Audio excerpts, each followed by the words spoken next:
So let's start to introduce the BCS theory of superconductivity for ordinary metals. As we discussed last time, because of electron-phonon coupling, electron-electron interaction can be attractive, and which can be expressed in terms of this Hamiltonian, where H0 refers to the non-interacting electron gas, and this 4 fermion terms represents the electron-electron attraction because of the electron-phonon coupling with the coupling constant W, Kk prime Q, which is given by this electron-phonon matrix element. As we already pointed out last time, that the denominator could be negative because of the energies of electrons close to the Fermi surface, will lead to this epsilon k minus q, very, very small compared to the phonon energy, and therefore the whole thing could be negative, which means that this is attraction. Okay? And the magnitude of that attraction is larger than the repulsive Coulomb interaction, so that it overcomes the Coulomb repulsion, which means that the electrons will form pairs, and that is what we call Cooper pairs. So diagrammatically, you could understand this. You have an electron-electron effective attraction, and as we pointed out last time, that these 2 electrons form Cooper pairs come from the opposite side of the Fermi surface. One carry momentum k, another minus k, and they get scattered and they exchange momentum q, and they just get scattered out, and 2 electrons are generated with different momentum. Okay, so such process is called pairing interactions, where 2 electrons simultaneously get destroyed, and then another 2 electrons get created. So let's talk about the spins. Because these 2 electrons carrying opposite momentum k minus k are attractive to each other, and by Pauli principle, their wave functions should be very close to each other. And this is the plot of this 2-body wave function, psi 1, 2, where one refers to the one electron and another refers to another electron. So such 2-body wave function, due to the Pauli principle, get closer to each other because of the attraction. But the Pauli principle requires that when we have such 2 fermions get close to each other, their spins must be antiparallel to each other because of the Pauli principle that no 2 electrons can occupy to the same state with the same spin. Okay, so these 2 electrons must carry opposite spins.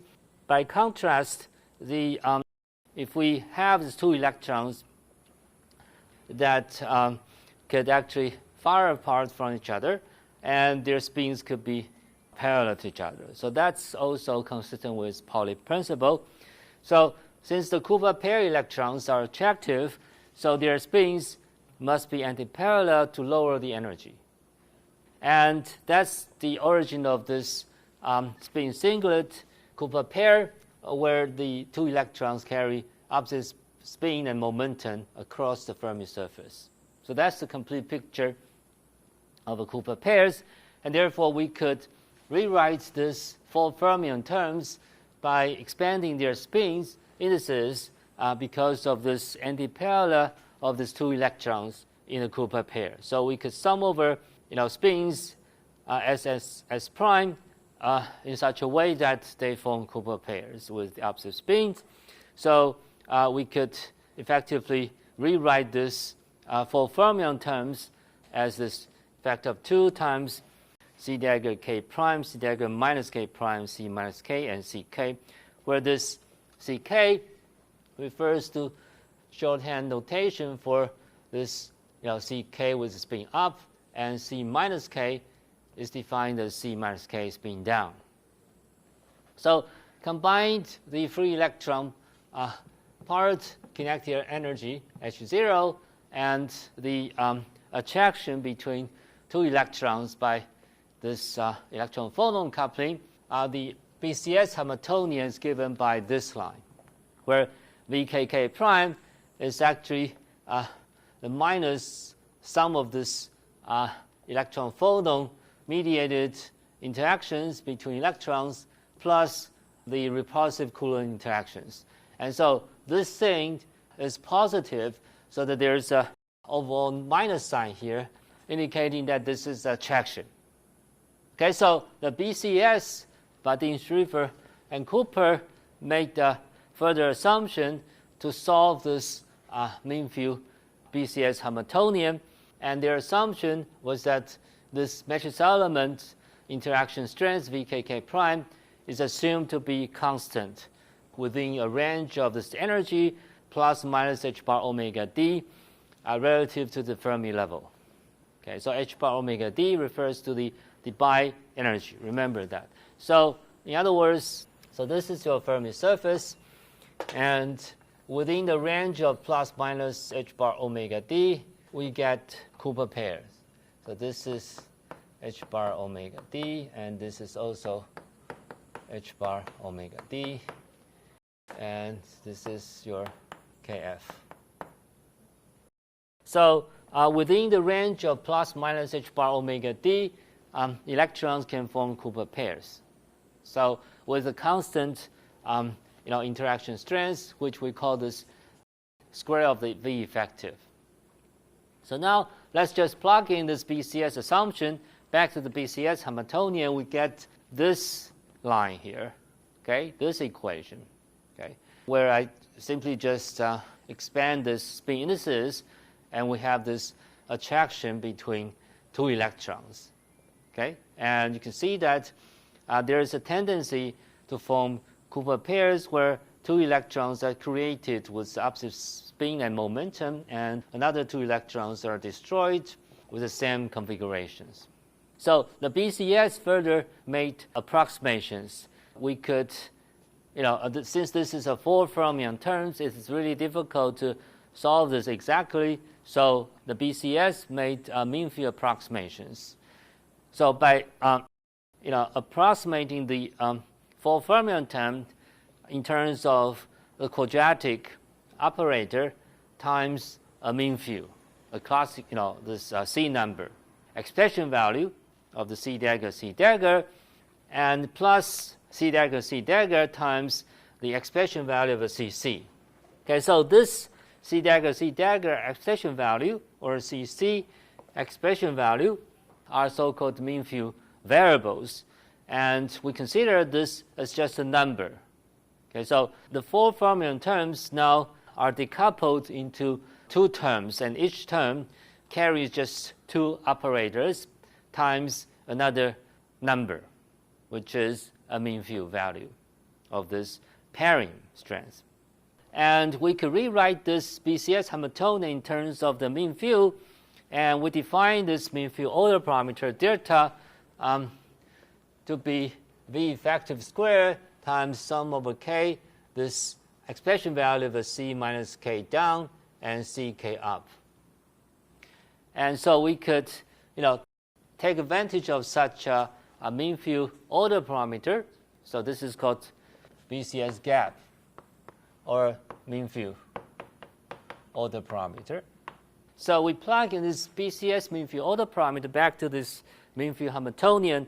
We get this quadratic form in operators in this BCS Hamiltonian, where this delta and delta star are simply just mean field order parameters to be solved self-consistently. So now this BCS Hamiltonian can be diagonalized because this is quadratic in operators. But remember, the pairing term is not the diagonal form of the quadratic operator, because there are 2 destruction operators appearing here, and there are 2 creation operators. So instead of a C dagger C, we got CC, or C dagger, which is not a conventional quadratic form as we are familiar with in the, say, Hartree-Fock or Coulomb interacting electron gas. So such so-called abnormal terms in the BCS Hamiltonian plays a crucial role in determining all the superconducting properties. Okay, so let's just rewrite this BCS Hamiltonian, mean field Hamiltonian, in terms of a 2x2 matrix. We could rewrite this BCS Hamiltonian in terms of this 2x2 matrix, expanded by this row matrix, C dagger K up, C minus K down, and this column matrix, CK up, C dagger minus K down. So if you take the product of these three matrices, you get back to this BCS Hamiltonian. So this is called Nambu basis. Okay, so the BCS Hamiltonian could be expressed in terms of Nambu basis, and in such a basis, the BCS Hamiltonian is nothing but a 2x2 matrix. You can see that the kinetic energy term, epsilon k minus q, appears along the diagonal direction, where this pairing term, the order parameter, the BCS gap, appears along the off-diagonal direction. And delta star is the complex conjugation of this delta. So you could diagonalize this 2x2 matrix and find eigenvalues and eigenvectors by performing the so-called Bogoliubov transformation, which we'll define in just a moment. But in general, we could find eigenvalue, eigenvectors without much trouble. And here are the solutions, or the eigenvalues, capital EK and minus capital EK, where capital EK is defined as square root of this kinetic energy term squared plus this BCS gap square. And the eigenvectors are denoted by this two-component column matrix. One is UK minus VK for plus capital EK eigenvalue. Another is VK star, UK star for negative eigenvalue, where UK and VK are so-called the coherence factor, the BCS coherence factor. So we will discuss the physical meaning of this coherence factor in just a moment, but this is just a mathematical result coming by from the diagonalization of this 2x2 matrix. So UK and VK are found to be square root of 1/2 minus plus chi of k, and chi of k function is defined by as plus minus this ratio between this epsilon k minus mu, which we call this epsilon k hat, divided by square root of epsilon k hat squared plus delta square. And there's a factor of 2 in the denominator. So we can make unitary transformations and which diagonalize this BCS Hamiltonian like this. So the unitary matrix U is found to be exactly made of this two eigenvectors. Okay, so and we could define Bogoliubov transformations based on this unitary transformations which diagonalizes BCS Hamiltonian. So let's take a short break. Okay, so let's continue. As we just pointed out, we could diagonalize this 2x2 Hamiltonian for BCS theory by so-called Bogoliubov transformation, and we can define the Bogoliubov quasi-particle operator gamma, attach the momentum k and spin up, and gamma dagger minus k down as a two-component column matrix, which is defined as the unitary matrix U, and we put the dagger here and multiply by this two-component electron column matrix, CK up, C dagger minus K down, where this unitary matrix U is made of this two eigenvectors, E plus and E minus eigenvectors. Okay, so as indicated by this two yellow marked column matrix. So you could verify easily that by plugging this U dagger, the 2x2 BCS Hamiltonian matrix times U, you get diagonalized matrix with the diagonal elements, the eigenvalues, capital EK and minus capital EK. But we could rewrite this Hamiltonian BCS Hamiltonian in terms of the Bogoliubov quasi-particle operator gamma, which diagonalizes this BCS Hamiltonian. So remember, when we define the Fermi occupation number, C dagger C, we should define this in the diagonalized Hamiltonian basis, right?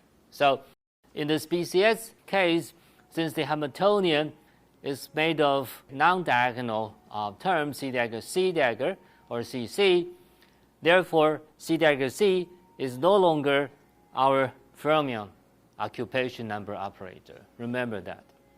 So, but what is the new diagonalized basis that allows us to define such a Fermi-Dirac occupation number? Well, this is precisely this gamma operators. Here, that gamma dagger gamma should be our Fermi-Dirac occupation number operator. So we could, plug in this gamma and gamma dagger operators, or you could rewrite this C and C dagger in terms of linear combinations of gamma and gamma dagger, so that the BCS Hamiltonian could be rewritten in terms of a gamma operators, like this. And in such a gamma basis, the BCS Hamiltonian is diagonalized because there is no dagger-dagger term or two destruction operator or two creation operator. No. So the quadratic operator now is in the pure diagonalized basis. Namely, we have only gamma dagger gamma with a k up or minus k down. So the off-diagonal elements are gone. So that's our purpose. So we would like to destroy or get rid of those off-diagonal terms and make this Hamiltonian matrix a diagonal and quadratic in the fermion operator. So these gamma operators are made of linear combinations of destruction operator and creation operator of the C electron. So it is no longer just electron or hole, but the linear combinations of electrons and hole. So this is a very peculiar and important properties of the Bogoliubov quasi-particle operator, which are made of electrons and hole operators with a proper coefficient UK and VK. So let's look at this BCS diagonalized Hamiltonian in terms of the gamma operators one more time.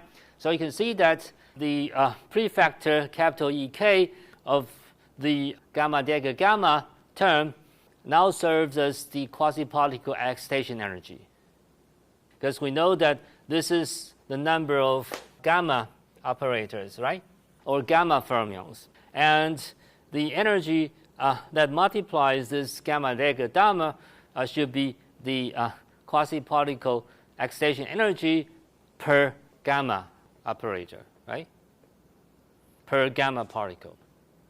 And the last term carries a minus sign, which indicates that this is the overall ground state energy, which is negative, okay, at zero temperature. So at zero temperature limit, we know that this, we'll see in just a moment, right? So there's no Bogoliubov quasi-particle excitations.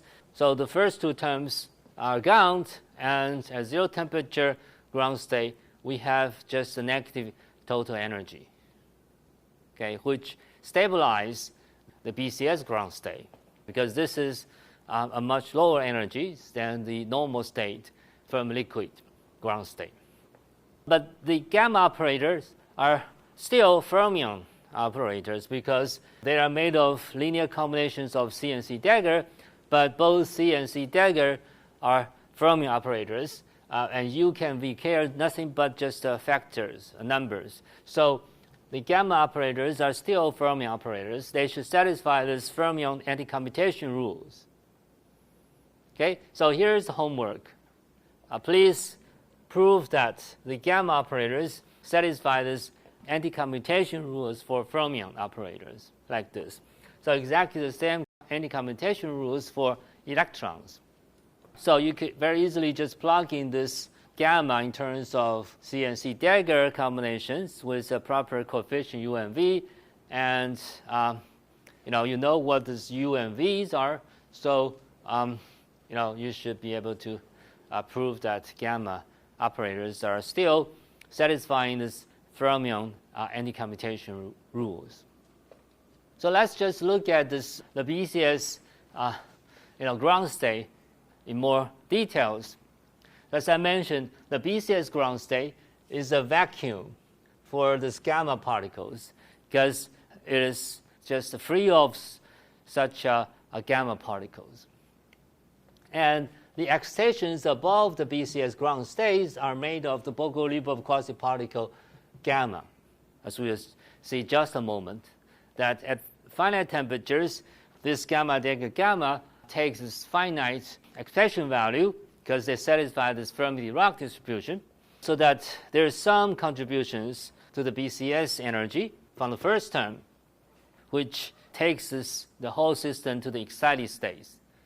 And as we just point out, since the gamma operators are still fermion operators, they should be interpreted as the fermion operators, and we could define this Fermi-Dirac distributions as the excitation value of the gamma delta gamma number operator, which is given by 1 over e to the beta capital EK plus 1, but we know that this capital EK is the eigenvalue of the BCS state, right? At 0 temperature, beta goes to infinity. This capital EK, in any case, is always positive definite. In particular, for a finite delta, we will solve for this value of delta in just a moment. But in the BCS ground state, delta is finite, and delta squared should be positive, and epsilon k minus mu squared is always positive definite. So this square root of this positive values is always a positive value. As we'll see just here, that this is the excitation dispersion above the BCS ground state. So we have two branches of the excitation. One is negative EK, another is plus EK, where EK is the square root of squares epsilon k squared plus delta squared. And there is a gap between this negative branch and positive branch of eigenvalues, and the gap is about 2 delta. So this is the minimal gap is 2 delta.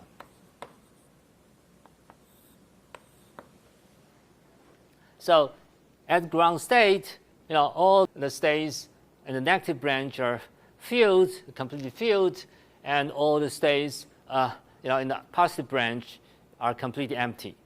Okay, so all the electrons pair up as Cooper pairs in this negative branch.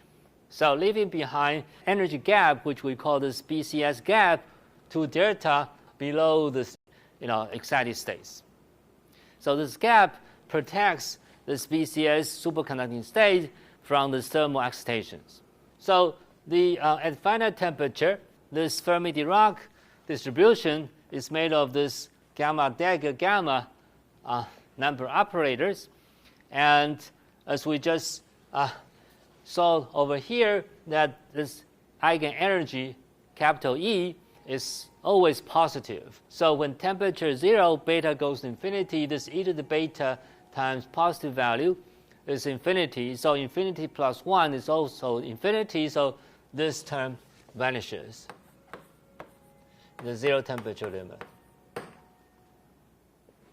So this is different from the ordinary Fermi-Dirac distribution function for electron gas, because we know that below the Fermi level, all the electrons are occupied with occupation 1.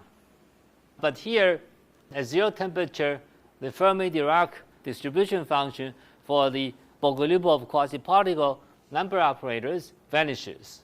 It's not 1, but 0. And this is 0 because of this Bogoliubov excitation energy, capital EK, is always positive, so that when beta goes to infinity, this Fermi-Dirac distribution vanishes. So this just supports my earlier statement that at 0 temperature, at ground state, there is no Bogoliubov quasi-particle there because the occupation number for gamma operators vanishes. So there's no such a Bogoliubov excitation energy. there's just BCS ground state energy.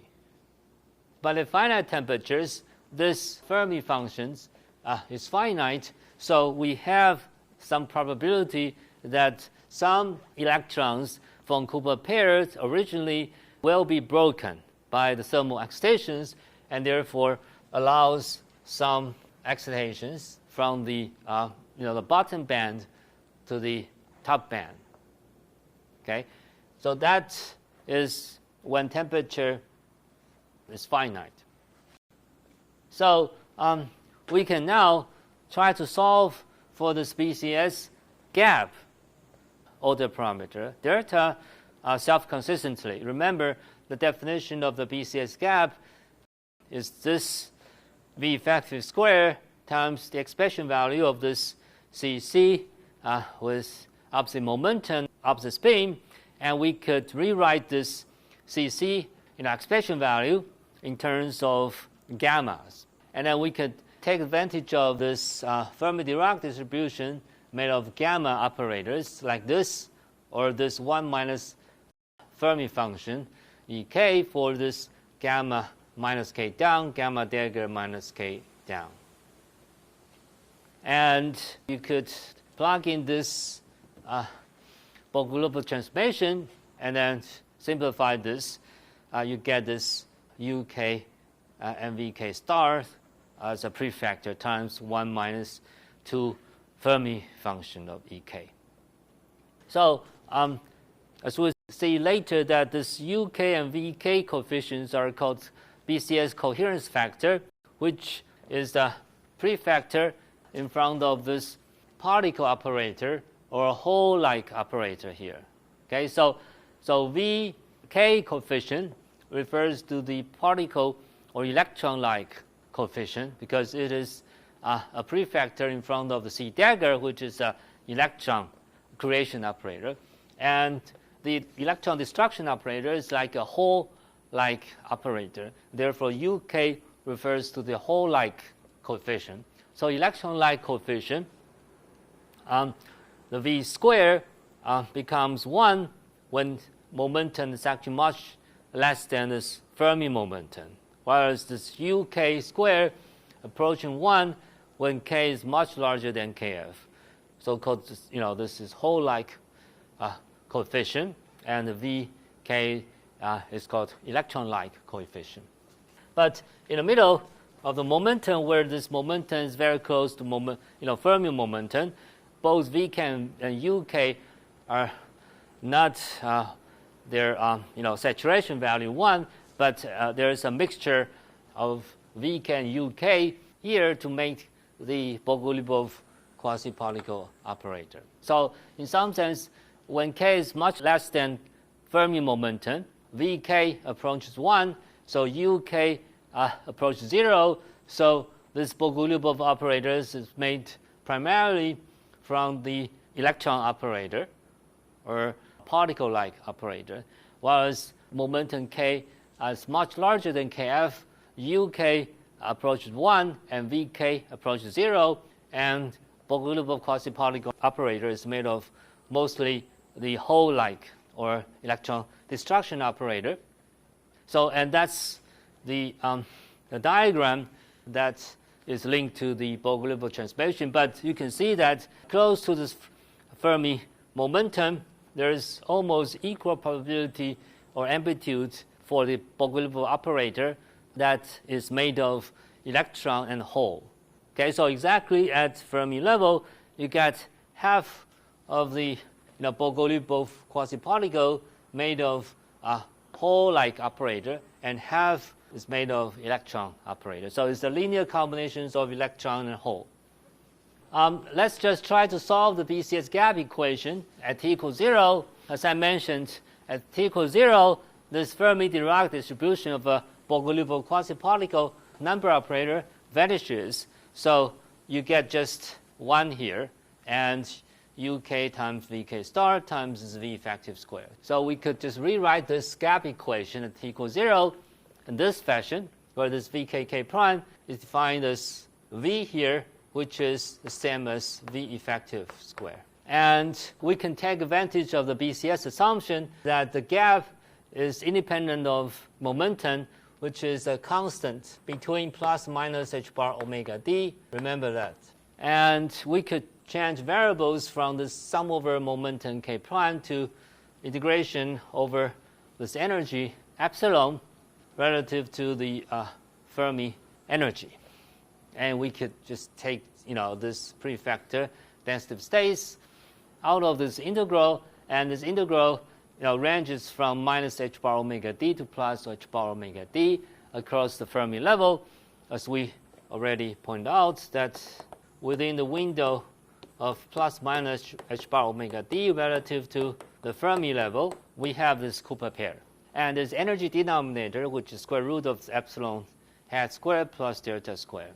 So you could easily evaluate this integral, and this leads to this result, which is h bar omega d divided by hyperbolic sine function of 1 over the coupling strength v times density of states at Fermi level, and which is the same as delta. So you could now get this estimation of this gap, the size of the gap, because we know what this Debye energy is. We can estimate the potential strength, and we can estimate the density of states, and therefore we know what this delta, the value of delta. So let's just estimate this coupling strength, this V. As we mentioned, this V is proportional to this electron phonon matrix element square times this phonon energy divided by this energy denominator. Okay, so which is roughly speaking this m squared divided by h bar omega d, if we neglect this term.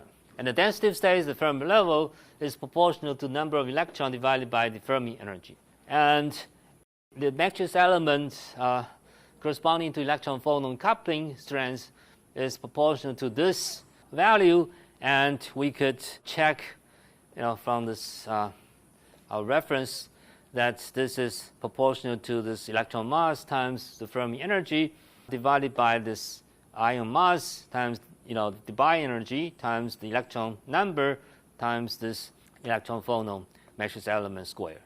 Okay, so let's just put some reasonable numbers back to this V times the density of states, and so we could get some reliable estimations of this coupling strength V times the density of states, which is dimensionless. Coupling, which is 0.1.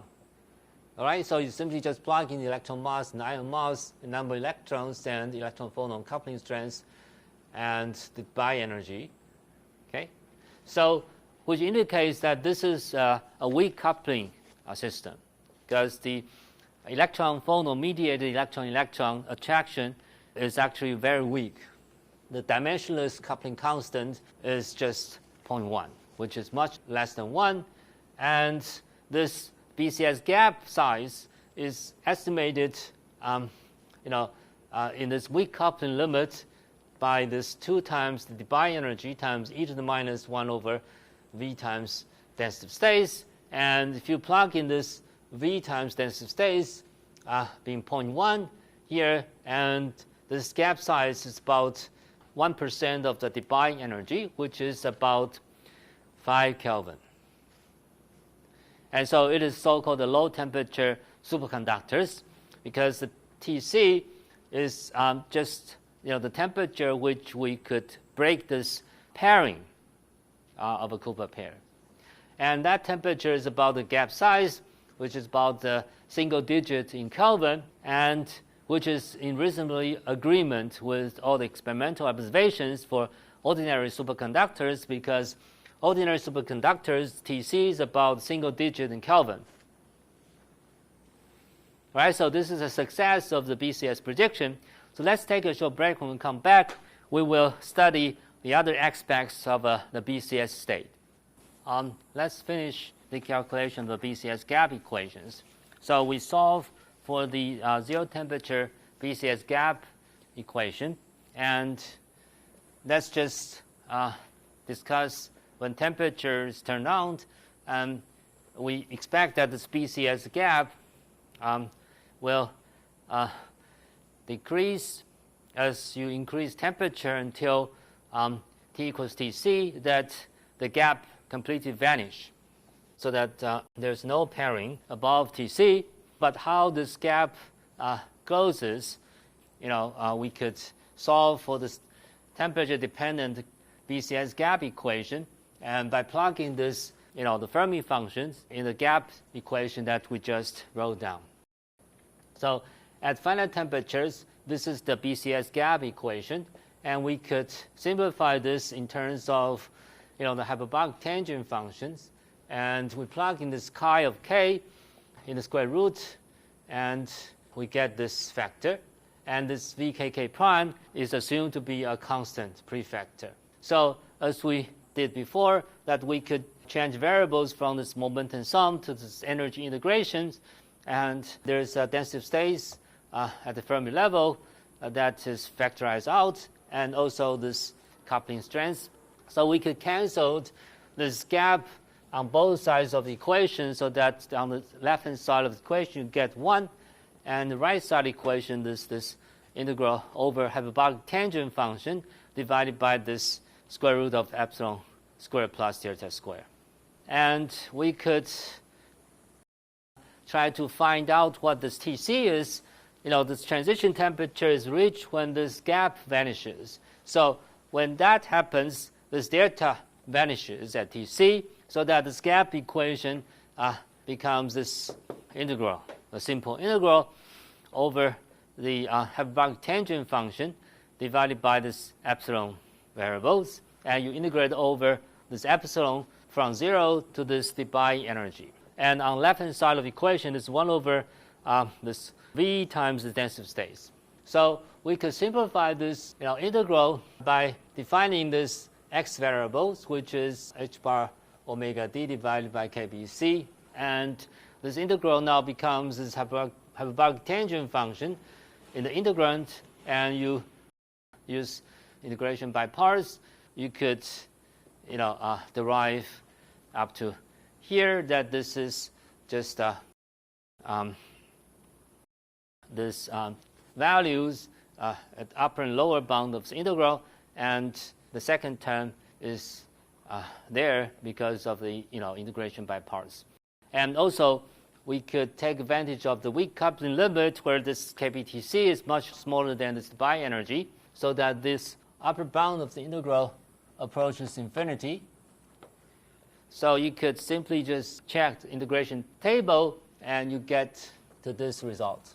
So the kbtc is about 1.14 divided by 2 times the gap size at t equals 0. So you could take the ratio of delta t equals 0 to this kbtc and times 2, and this is turned out to be a very important predictions from the BCS theory, because this is a number which is 3.5, and this quantitative prediction agrees very well with the experimental observations for most metals, because for most metals this ratio, 0 temperature gap divided by kbtc, is about 1.75, something like that.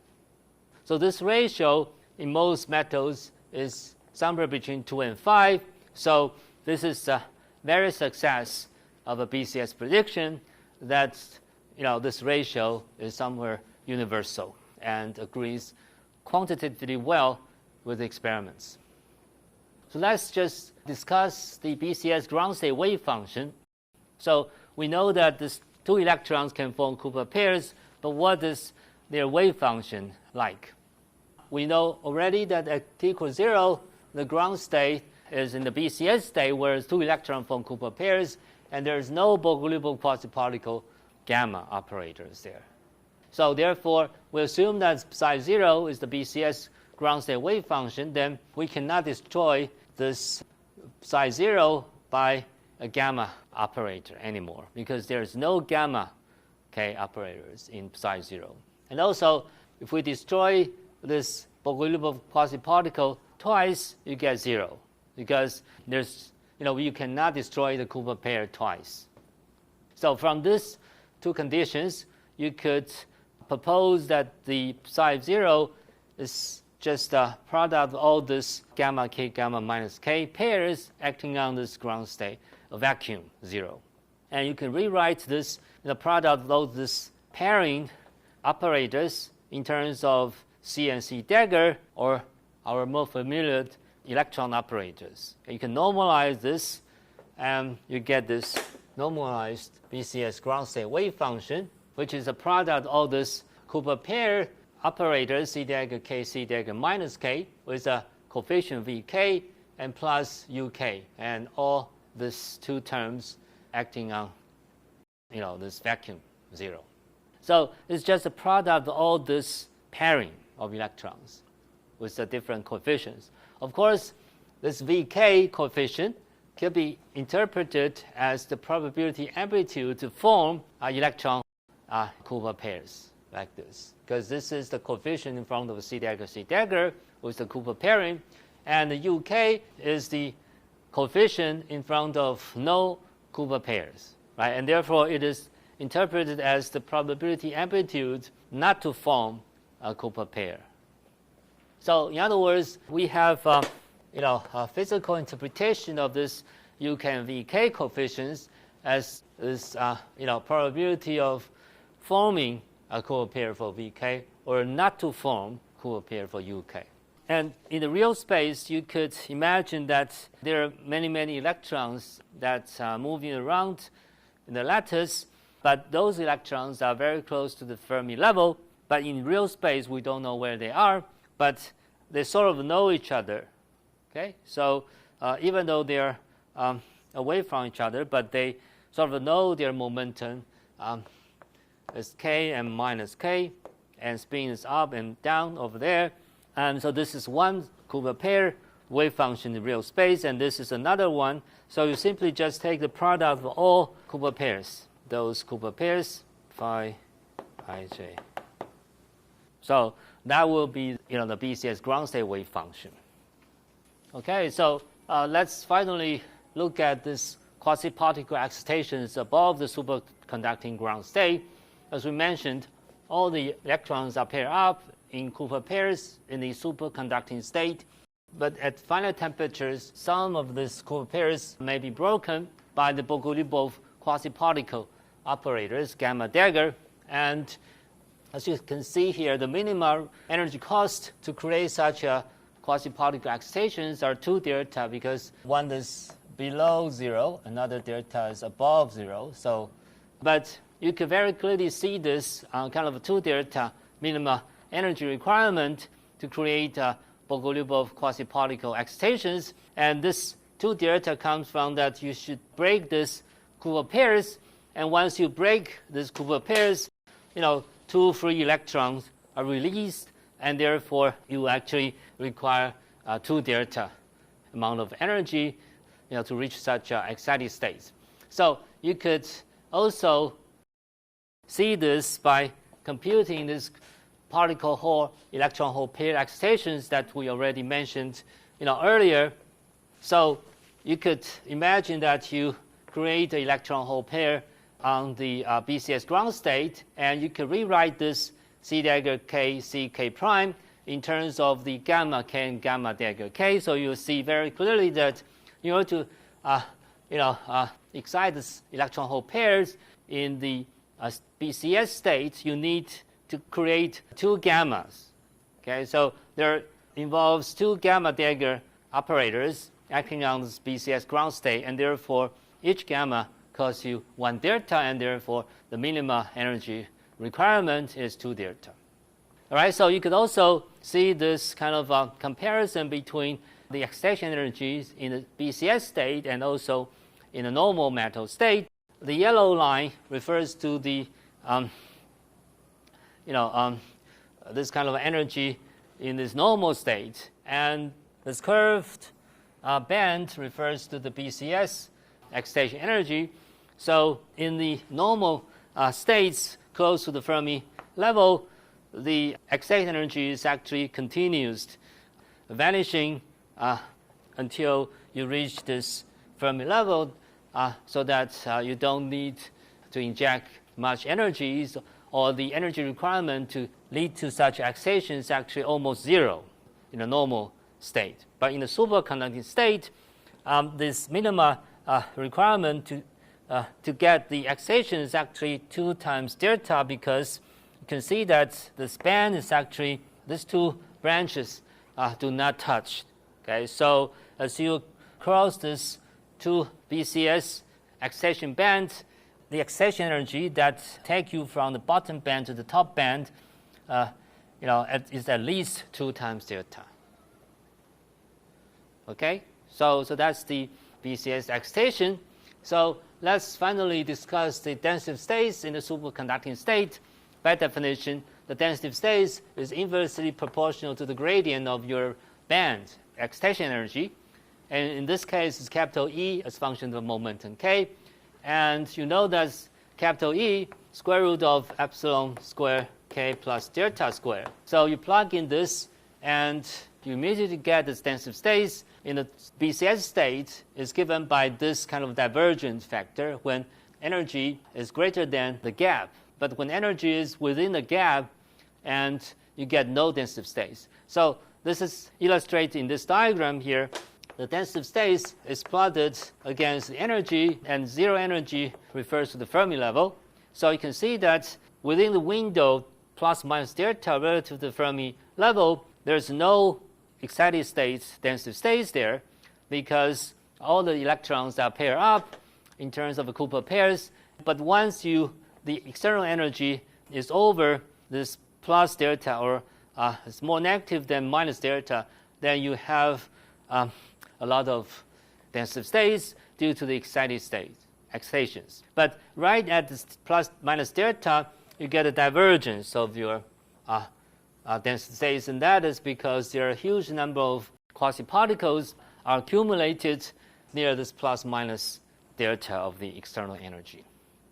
Okay, so there are other features of the BCS states that we don't have time to cover, but you can read my lecture notes, such as the BCS condensation energy is negative, which is the energy difference between the superconducting ground state energy and the normal state energy. So which means that this BCS state has much lower energy than in the normal state Fermi liquid. And also, this BCS state breaks this U1 gauge symmetry, and the total number is not fixed compared to the normal metals that we have fixed constant number of electrons. But in the BCS state, the number of particles is not fixed. And this is related to this U1 symmetry breaking.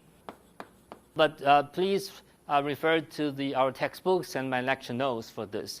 So with this, I sort of discussed and covered everything I intended to tell you in the beginning of the semester, that we come from this Hartree-Fock theory and the screening of the Coulomb potential, and we defined this bosons and fermion operators, and then we discussed phonons and magnons and electron-phonon couplings, and finally the BCS state.